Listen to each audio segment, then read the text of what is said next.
الحمد لله الذي رفع شأن العلم وعلى قدر أهله، والصلاة والسلام على أفضل العلماء العالمين، صلى الله عليه وعلى آله وصحبه والتابعين الذين كانوا بعلمهم وعملهم منارة للسالكين، ومن تبعهم بإحسان إلى يوم الدين. أيها المسلمون، اتقوا الله تبارك وتعالى، فتقوى الله سبحانه وتعالى سبب موصل للعلم الذي سلم النجاة بإذن الله. واتقوا الله ويعلمكم الله. عباد الله، لا شك فيه أن العلم نور وشرف وفضيلة، وأن الجهل شر وبلاء ورذيلة.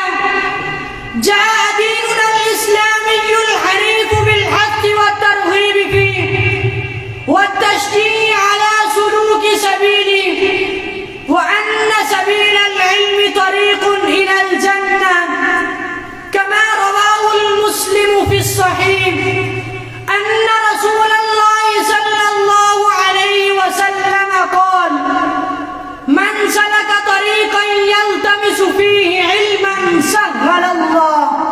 سهل الله له به طريقا إلى الجنة. فيا أبناء الإسلام، كم في كتاب الله من الآيات الكريمة في هذا الموضوع. ألم تقرأوا قول الله تعالى: أفمن يعلم أنما أنزل إليك من ربك الحق كمن هو أعمى. وقوله تعالى: قل هل يستوي الذين يعلمون والذين لا يعلمون.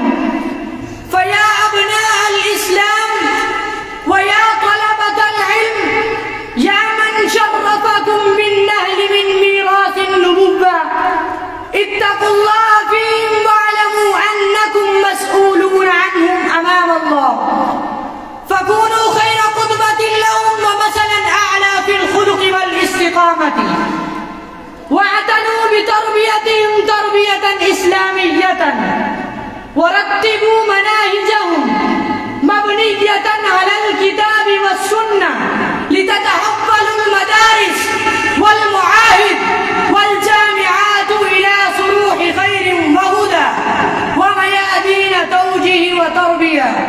وأخيرا أيها الإخوة الأحباب، علينا أن نتفكر بالعواقب، وأن نبني حصنا نحمي به المجتمع، وأن نعمل على إطفائها وإخمادها، وهي اشتعلت قد لا تبقي ولا تذر.